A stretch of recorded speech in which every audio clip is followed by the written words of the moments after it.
역사위인들에게는 그를 위인이 되게 만든 대표적 행위가 있습니다.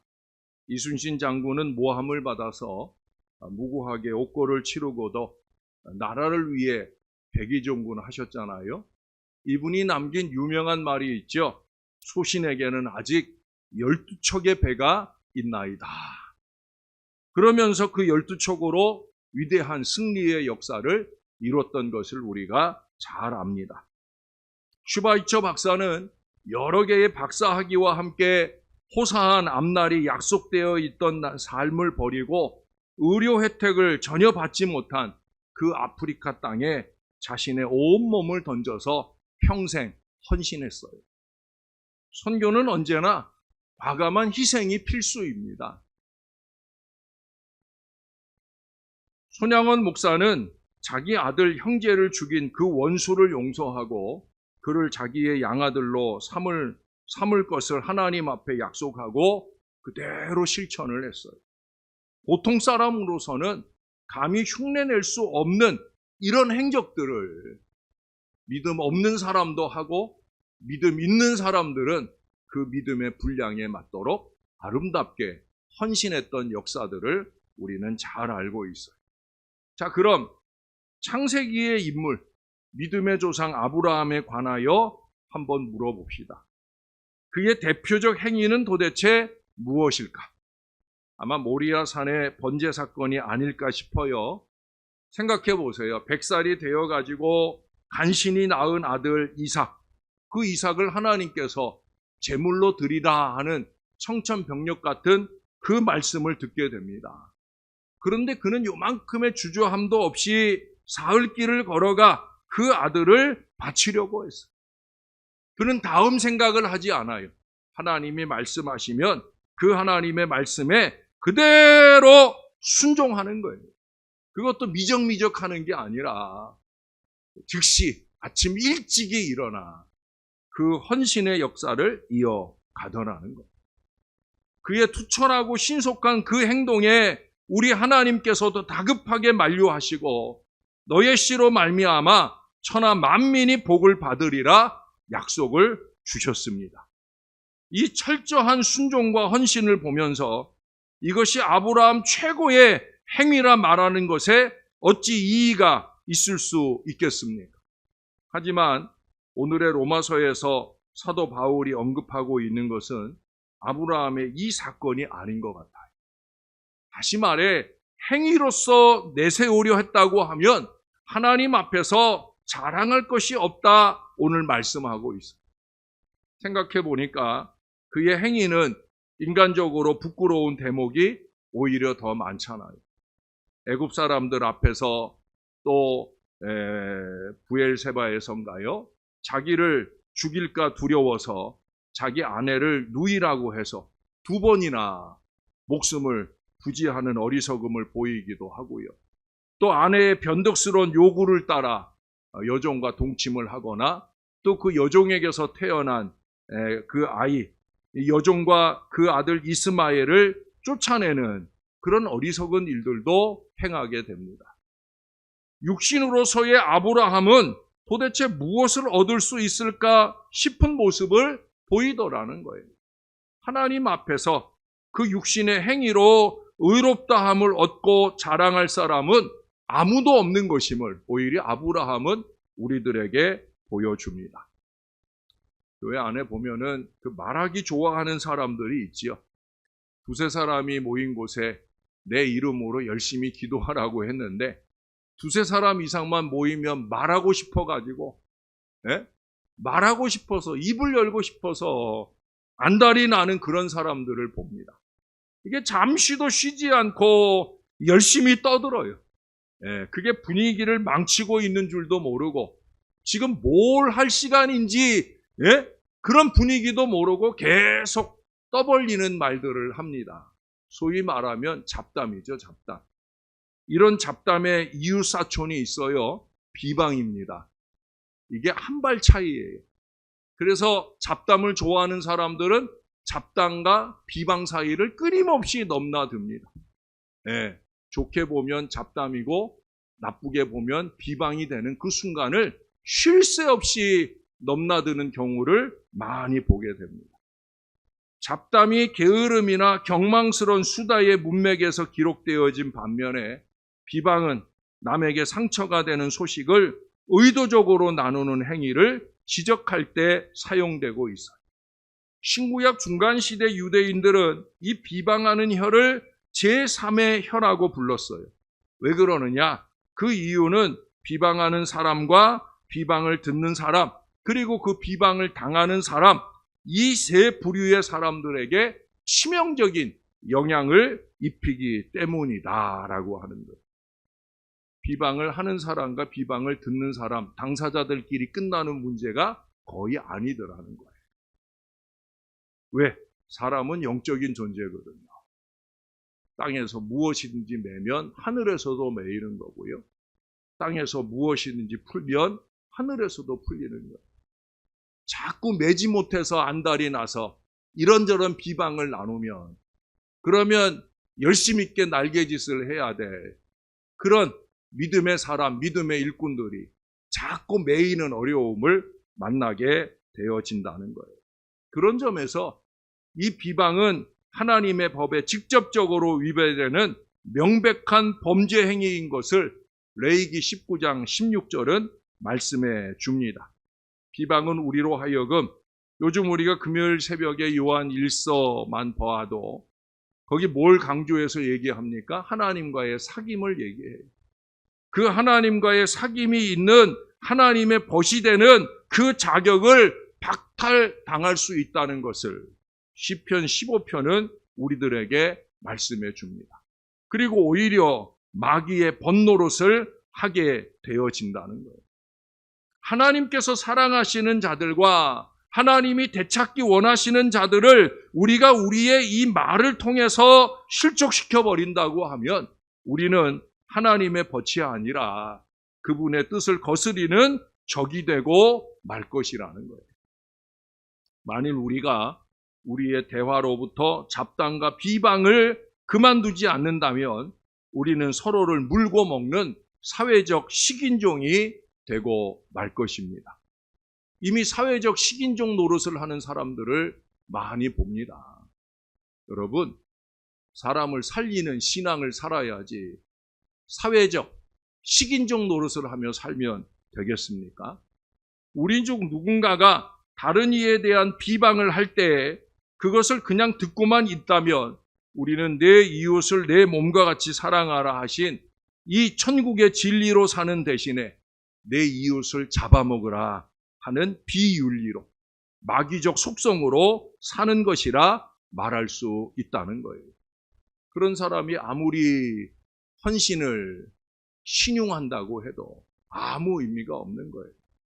사랑하는 여러분, 이처럼 저를 비롯한 모든 인생은 그 행위나 입술로는 차라리 죽을 수밖에 없는 존재이지 의로운 인생은 아닌 것입니다. 자, 그렇다고 하면 왜 아브라함인가? 왜 아브라함을 믿음의 조상으로 삼으셨는가? 성경은 무엇을 위대하다고 말씀하고 있느냐 하는 거예요. 그의 이름이 아브라함이라고 불려지기 전에 원래 이름이 뭐예요? 고귀한 아버지라는 의미의 아브라함이었어요. 아부가 아버지라는 뜻이에요. 아브람이었습니다. 아브람은 하나님의 인도하심을 따라 가나안 땅에 왔고요. 갖은 고생 끝에 상당한 재산을 얻었어요. 다른 부족에게도 신망을 얻어서 그 삶이 불편하지 않았어요. 말하자면 털을 잡고 일단은 성공한 셈입니다. 우리가 얼마 전에 창세기 14장도 보았잖아요. 그 14장에 보면 그가 길리온 군사들로 통하여 4개 연합군도 감당해내지 못했던 대단한 일을 그가 승리의 역사로 이뤄가면서 그러면서 많은 지역 왕들에게도 존경을 받는 인물이 되었던 걸 봅니다. 그러나 이 아브라함에게 문제가 하나 있어요. 이게 뭐냐면 대를 이을 아들이 없었다 하는 거예요. 그래서 하는 수 없이 성실한 종 엘리에셀에게 상속하기로 마음을 먹었어요. 제가 엊그제 금요일 저녁에 말씀드렸잖아요. 엘리에셀이 자기의 종인데 자기 자식이 없으니까 자식같이 돌보던 그 엘리에셀 종에게 이 유산을 상속하겠다 하는, 실제로 그 길밖에는 다른 도리가 없는 거예요. 근데 어느 날 밤에 하나님께서 이 아브라함을 밖으로 데리고 나가셔서는 그 반짝이는 뭇별을 보이시면서 얘야, 내 상속자가 될 자손이 이처럼 많을 것이다 라고 말씀을 하는 거예요. 아브라함에게 이 말씀이 놀라움으로 들려질 것 같은데 아니에요. 아브라함은 이 말씀을 확고하게 믿었다는 거예요. 바로 이 믿음이 그 어떤 일보다도 큰 의미며 아브라함을 의인으로, 그리고 믿음의 조상, 열국의 아비 아브라함이 되어지는 그 사건인 것을 창세기 15장은 우리들에게 말씀해 줍니다. 별을 바라보다가 상속자 약속을 받고 그 말씀을 믿은 일이 별것 아닌 것 같은 생각이 드십니까? 아니에요. 절대 그렇지 않아요. 이것은 아브라함이 갈대아 우르를 떠날 때부터 이미 받은 약속이에요.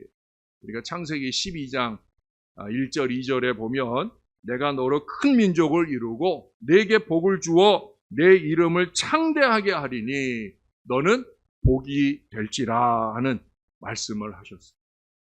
이 약속을 그는 굳게 믿었습니다.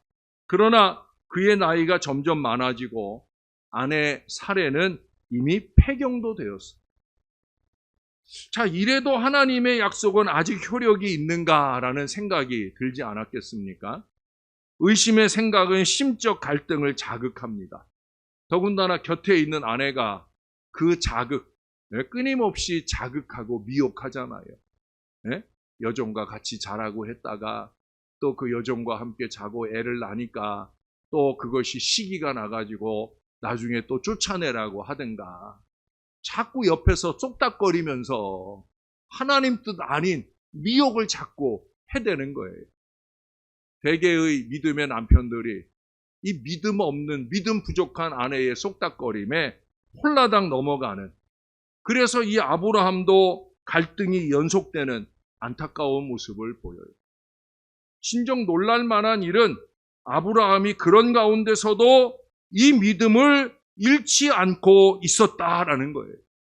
인간적으로는 좀 포기하고 엘리에셀에게 상속할 그런 생각을 하고 있었지만 하나님을 향한 그 믿음은 변함이 없었다라는 거예요.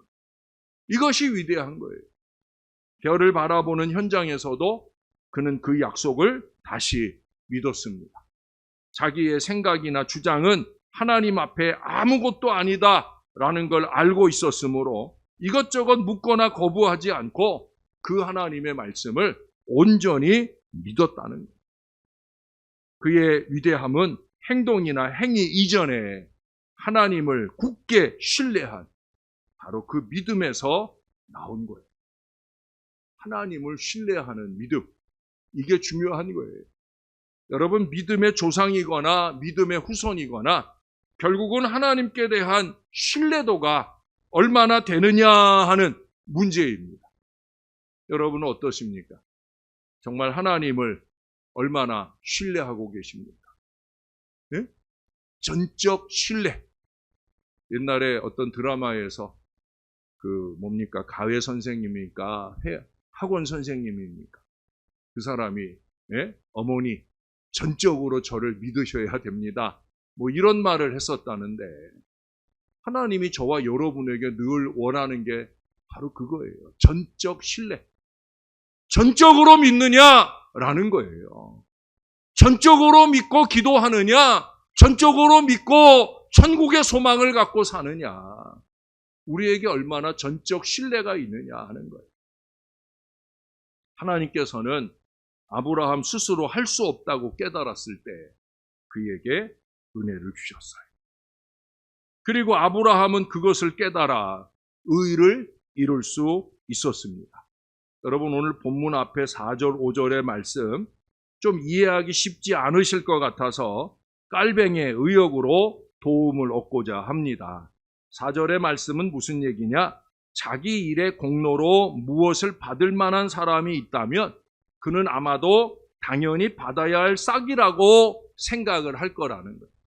우리가 이만큼 하나님을 위해 했으니까 뭐 하나님이 그에 대한 싹으로 이렇게 해주시는 게 당연하지라는 자기 의에 대한 보상으로서의 은혜를 생각한다는 거예요.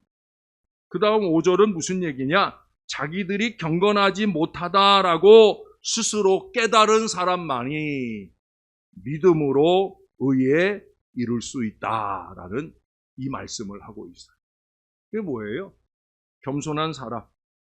나는 아무것도 아닙니다. 나는 너무 부족합니다. 하나님이 은혜를 주셔야 됩니다. 라고 생각하는 사람. 그 사람의 그 신뢰, 그 믿음, 그것이 의를 이룰 수 있다는 거예요. 얼마 전에도 예레미야를 봤잖아요. 나는 아이라. 나는 아무것도 할 수 없는 사람입니다. 라고 고백한 그 예레미야가 소명의 사람 되었던 것을 우리가 잊지 말아야 됩니다. 여러분, 오래전 TV에 나왔던 작은 새 한 마리, 그 주인의 손 안에 쏙 들어가는 새 한 마리예요. 그 새 한 마리가 지금도 선명하게 기억에 남아요. 아마 이름이 누리라고 했던 것 같은데, 이 누리는 손 안에 들어갈 정도로 작은 하얀 새인데, 이 주인인 청년이 사람들에게 한번 보라는 듯이 그 새를 막 던져요. 이리 던지고 저리 던지고.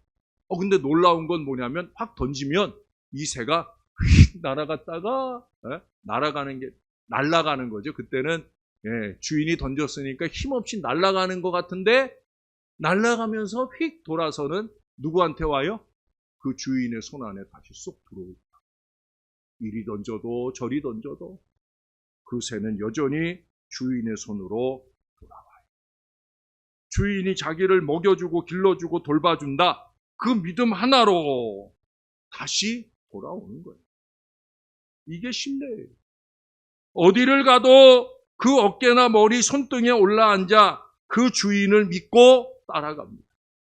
그래서 그 주인은 쉴 새 없이 그 아이에게 먹을 것을 주고 또 조심스럽게 목욕도 시켜주고 잘 말려서 자기 침대 옆에 그렇게 재워주기도 합니다. 이게 신뢰예요. 정말 저나 여러분은 하나님께 대한 신뢰가 있는가? 하나님을 믿고 한번 자신을 내어 던져보는, 하나님이 원하시는 일에 자신의 삶을 내어 던져보는 이 신뢰가 과연 우리에게 있느냐는 거예요. 티르키예의 전설입니다. 왕이 민간에 시차를 나갔어요. 한 여인이 그 왕 앞에 나와서 하소연을 합니다. 폐하, 제가 잠든 사이에 도둑이 들어와서 제 소중한 물건을 훔쳐서 달아났습니다. 그러자 이 왕이 물었겠죠. 아니, 어찌 그 소중한 물건을 놓아두고 깊이 잠이 들었는가? 라고 물었어요.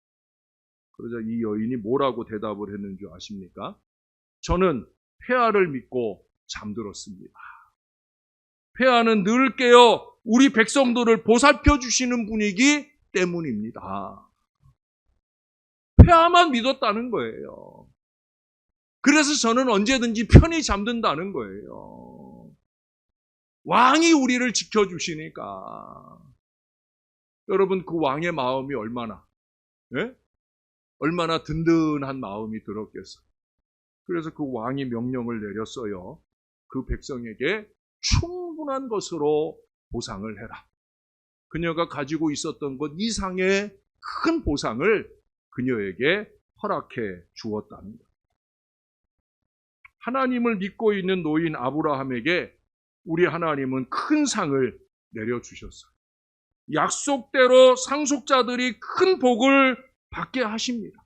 여러분, 그 상속자의 대열에 있는 사람들을 우리가 알잖아요.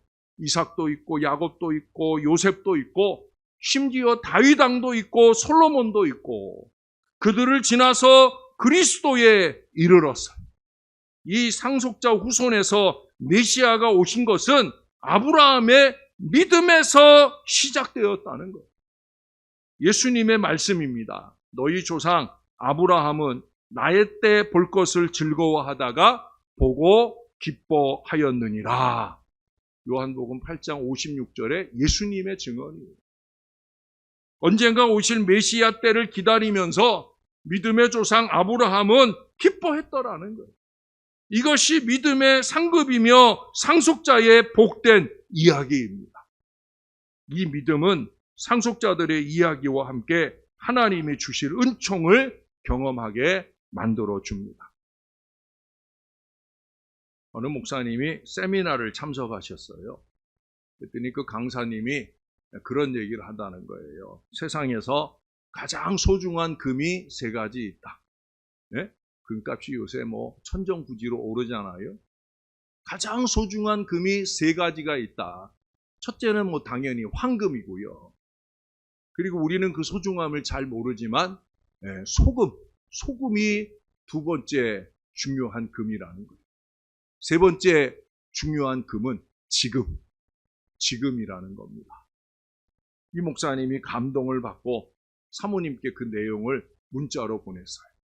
황금, 소금, 지금이 제일 소중하대. 그랬더니 그 사모님한테서 답이 왔어요. 뭐라고 답이 왔느냐? 딱 3단어로 답이 왔어요. 지금, 현금, 입금. 그 사모님은 그게 제일 소중한가 봐요. 그래 이 목사님이 사모님께 답을 보냈어요. 현금, 조금, 송금. 사모님이 아마 찢어지게 좋으셨을 거예요. 저는 그 얘기를 들으면서 조금이지만 송금할 현금이 있는 게 부럽기도 했지만은, 그러나 그것보다는 지금 할 일, 지금 한다는 게 이게 중요한 거죠. 여러분, 나중은 어떻게 보장합니까, 우리가? 그렇잖아요?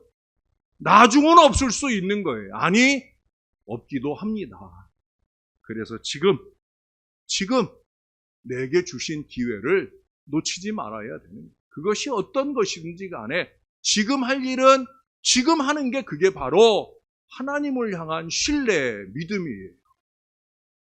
그럼 지금 우리는 도대체 누구입니까? 우리가 하나님을 믿은 후 아브라함이라는 이름을 알게 되었잖아요. 아브라함은 참 오래전에 저 멀리 가나안 땅에서 살았던 분인데 믿음으로 그는 우리의 조상이 되었어요. 아브라함에게 그 자손이 바다의 모래같이 하늘의 별과 같이 많아질 것이다 하는 그 후손들 가운데 저와 여러분이 있더라는 거예요. 거기 16절에, 오늘 본문 16절에도 말하잖아요. 예? 아브라함은 우리 모든 사람의 조상이라. 아브라함에게도 17절에 내가 너를 많은 민족의 조상으로 세웠다. 민족의 조상, 민족들의 조상으로 세웠다라고 말씀을 해요. 이에 따라 우리는 아브라함의 상속자가 되었어요. 우리 가문에 아무리 훌륭한 사람이 많아도, 네? 저도 전주김 씨, 얼마 전에 제가 그 얘기를 했어요. 우리 전주김 씨의 훌륭한 사람은 별로 없고요. 유명한 사람이 있는데 김일성이더라. 네? 그러니까 사람들이 웃더라고요. 네? 부끄러운 조상이죠. 근데 여러분, 아무리 훌륭한 사람이 우리 조상들 가운데 많아도 우리가 정말 잊어서는 안 될 믿음의 조상, 바로 이 아브라함입니다. 그러나 우리는 그 멀리 있는 조상 아브라함과 오늘의 나 자신 사이에 존재하시는 근원적인 분을 빼놓을 수가 없습니다. 왜? 이분이 없으면 아브라함과 우리 사이는 아무 의미도 없이 단절이 되고 마는 거예요. 그가 누구예요? 그분은 진정한 의미에서 오직 한 분, 하나님의 자손이신 예수 그리스도이셔요. 갈라디아서 3장 16절은 이 사실을 잘 말해주고 있어요. 그리고 이어서 3장 29절에 이렇게 확증해 줍니다. 너희가 그리스도의 것이면 곧 아브라함의 자손이요 약속대로 유업을 이을 자니라. 그리스도의 것이 되니까 아브라함의 자손도 되는 거예요. 주전 2000년 전에 아브라함을 낳게 하셨고, 믿음의 조상이 되게 하셨고, 그로부터 2000년 뒤에 예수님이 태어나셨고, 그로부터 2000여 년 뒤에 오늘 우리가 지금 이 마지막 때를 살고 있는 거예요. 우리 그리스도인에게 있어서 체험에는 두 가지가 있는데, 하나는 율법의 속박의 체험이요, 다른 하나는 복음의 자유의 체험입니다. 율법의 체험은 속박이요, 복음의 체험은 자유라는 거예요. 율법은 죄를 깨닫게 하고요, 복음은 회개하여 구원받게 합니다. 생각해 보세요. 율법은 마치 어떤 사람이 사과나무 가수원을 하려고 할 때, 예? 마치 우선 소망하는 종류의 사과를 구입을 합니다. 예, 그 사과들을 구입해가지고, 그래가지고 사과나무 하나를 구해가지고 그 사과 열매를 매달아요. 예? 그리고 그 나무를 접붙일 뿌리를 또 구해가지고, 그래서 접붙여가지고 그것을 자기가 산 과수원에다가 심는 것과 같은 것, 그게 바로 율법이에요. 그러나 은혜의 종교는 뿌리에서 시작을 해요. 예수를 믿는 믿음으로부터 뿌리를 내리고 자라고 꽃이 피고 열매를 맺는 거예요. 속박의 종교는 항상 자기를 높여요. 율법주의적 신앙 안에 머물러 있는 사람은 자꾸 자기를 높이려 해요. 자기 노력, 자기 투쟁, 자기 신실성, 그로 통해서 자기 공을 내세우고 자기 자랑을 말하고 싶어서 견딜 수가 없어요. 그러나 자유의 종교는 자기에게는 아무런 자랑거리가 없고 모두 다 그리스도께서 이루어주시고 그리스도만이 하실 수 있는 일이다. 그리스도만이 영광을 받으셔야 된다. 이 고백을 놓치지 아니하며 감사합니다. 그러므로 자유의 생활에서는 주님 안에서 자랑하게 된다는 거예요. 그것은 하나님만이 우리의 모든 필요를 충분히 공급하시는 분이심을 배워서 알았기 때문이에요. 저는 이 일을 얼마나 자주, 얼마나 많이 강조를 합니까? 네? 하나님께 영광, 하나님께 영광. 저는 행사를 할 때마다 두렵고 떨리는 마음이 있어요. 왜? 그 행사를 통해서 자기 자랑을 삼으려는 사람, 자기가 주인공이 되려는 사람들이 항상 있으니까. 그러면 안 되는데.